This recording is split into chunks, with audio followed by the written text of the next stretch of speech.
That's a fairly decent size raise, almost 20,000 more. Now let's look at this hand from Dwan's perspective. Can you continue? You're out of position with Queen 5. Now you raised. Your opponent called. You've hit top pair. You've led out on the flop and the turn, and now you've been raised. What do you do? I'm starting to feel like I don't have the best hand right now. If I mean, honestly, the guy flats me on the flop and then raises me when the 9 comes on the turn. It doesn't feel like a hand. What hand could he have that had a 9 in it? Then call the flop. And the only hand I'm trying to invent that maybe he could have something like a 6-7 of hearts where he called with a gut shot and now he's picked up a double gutter and a heart draw, something like that. That is definitely. But I'm inventing a hand. That's probably about the only one I can see. 6-7 of hearts. Dwan calls. Oh, wow. Cool. Well, a queen or a 5 on the river here, we could see thunder and lightning strike. Nah, that's not the card you want to see, though. The 8 of diamonds. Check or bet? Well, we're definitely going to see a bet from Andrew Feldman. It's a matter of what size bet we're going to see. How much would you bet? Pot 66.8. You know what? I like to bet about 40 or 45. I mean, just enough where it looks like I'm trying to blow him off the hand. He could even push all in with 76,000.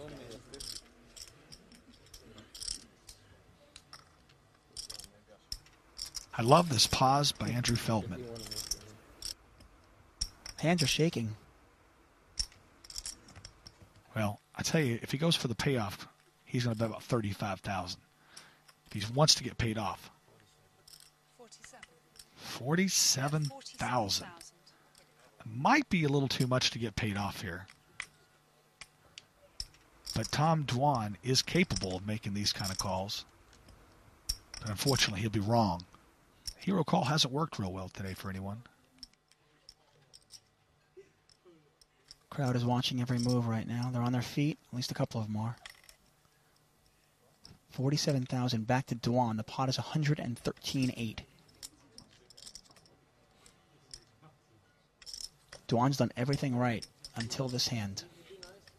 A tough position for Tom Dwan. He's gone with his instincts on the flop and on the turn. Now, another 47,000 worth of instinct on the line. If you call the turn, yeah, you can just you about fold the river? You know what? I don't think you can. I think if you call the turn, he folds it. Great instincts by him. He made that call turn, and I thought he might call here, but his instincts tell him that he's beat. He folds and he saves himself $47,000. He's still our big winner today. Yeah, I think Andrew Feldman bet a little too much there on that river card. Dwan still up nearly $120,000. Ivy up over $51,000. Mike Matisow, yes, Mike the Mouth. And he was on life support earlier. He is now up $8,000. And Andrew Feldman, he climbs back. He's still down $6,700, but he'll take that after his early misstep. Our big loser is Zygmunt. He is down $110,000. That's it for day one. Join us after the break for more high-stakes action from the FullTiltPoker.com $1 Million Cash Game.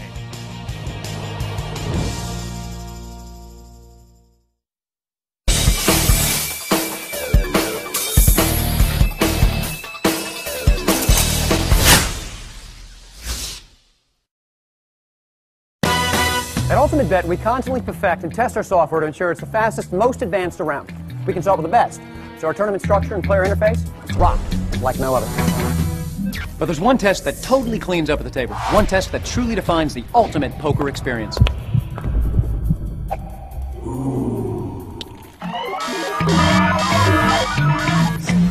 Nice. Very nice.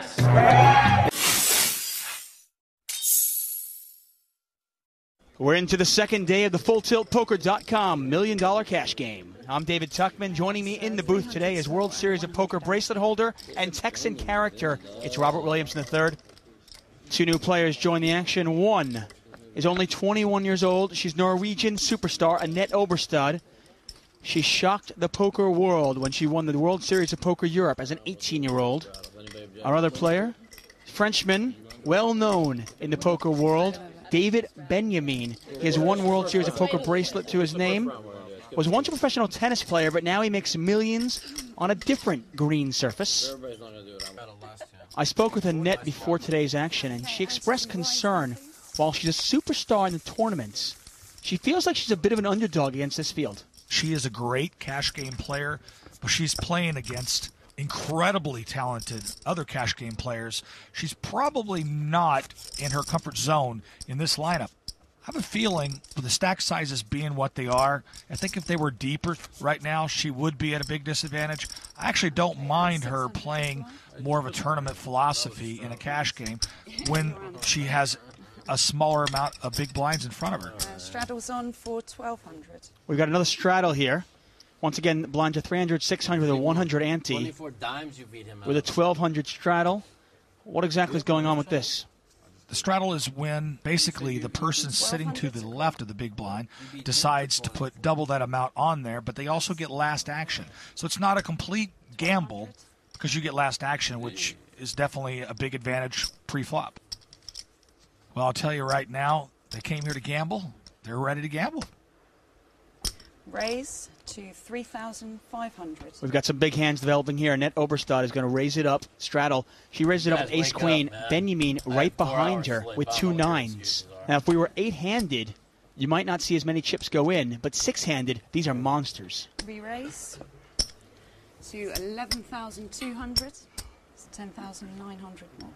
We've got a raise from Oberstad to 3,500. Benjamin has 3-bet up to 11,200. Yeah, I don't think Annette can possibly get away from this pre-flop. How much more? It's 11,200 in total. 7,700 to call. Now, I assume if she decides to 4-bet, she's pot committing herself. She's not going to fold then. No, she won't. If she makes the initial mistake, which isn't a mistake, it's a coin toss, but if she makes the initial mistake, she'll follow through with it. I know Annette's played very well. I played a lot of hours with her. Well, she decides to call. And then 2 newcomers waste no time getting involved. Patrick Antonius smiling as he joins in the game. He's going to watch this hand, though, and here's the flop. Well, Queen 5-5. Good flop for Oberstad, and you know why it's even better flop? There's only 1 overcard to the 9s. She might get paid off. Oberstad checks over to Benjamin. I got a good feeling for Annette here that it's going to be hard for David Benjamin not to lose some chips in this pot. And he has to bet a decent bet here. He has to bet at least like 15,000, 13, 14, 15,000 as a continuation bet. So I think Annette's going to have a good feel for where she's at in this hand. Now, these players bought in for $100,000, but after a bet, a 3-bet, and now a bet on the flop, they're almost going to be all in soon. Bet. Need it take long? 13,800. No. 13,800 from Benjamin. I think if Annette were to push shove right now, she might be able to get paid off. If she just flat raises, maybe not, but it could look like she's on a diamond draw, and she could get possibly called and double up on the right off the bat entering the game. She's trying to decide right now, what's my proper reaction to this action? I think she knows or believes that she has the best hand. Call. And she decides to call. Pot now $52,700. Benjamin Oberstad. Well, the only problem with this hand is now Annette could get unlucky and a 9 comes, or a king. Deuce. Check or bet?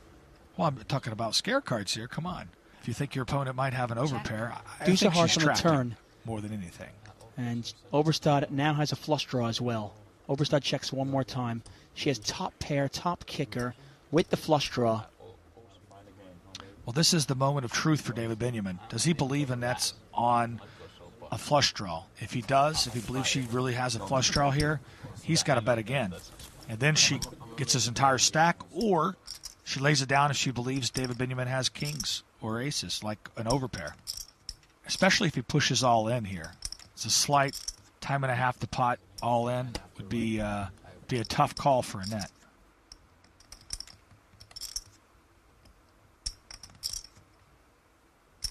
It's actually an awkward stack size for David Benjamin as well, meaning that he can't really afford. Bet. Benjamin, big bet here from Benjamin. 20,200. 20,200. He's left a little over 50,000 behind.